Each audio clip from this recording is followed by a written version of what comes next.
Welcome to Owell's The Rhyme Bible Storybook Read Aloud series. This story is adapted from the book of 1 Samuel chapter 17. David and Goliath. Who was mean and tall and strong? A giant named Goliath. Who had a spear that was sharp and long? A giant named Goliath. Every morning and every night, Goliath tried to pick a fight. "Come and get me if you can."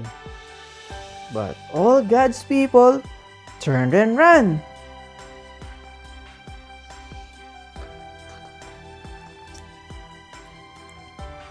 A boy named David came one day.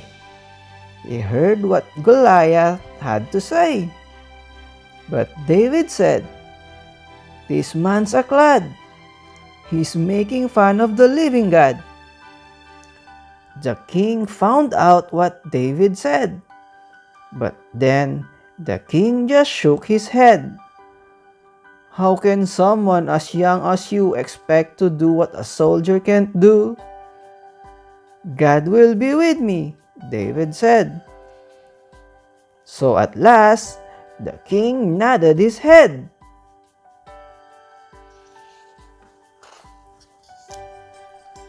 David turned and left the king. He took his staff and he took his sling. He walked on down to a little stream where he found 5 stones that were smooth and clean.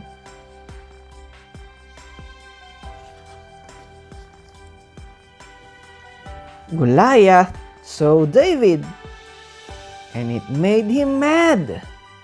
He let out a roar to frighten the lad. But David kept coming. He didn't run away. And that's when Goliath heard him say, "You come to me with a spear and a sword, but I come to you in the name of the Lord." David made the sling go around and around. The stone flew up with a whistling sound, and giant Goliath fell to the ground. The end. Thank you for watching. This is David and Goliath from the Rhyme Bible Storybook.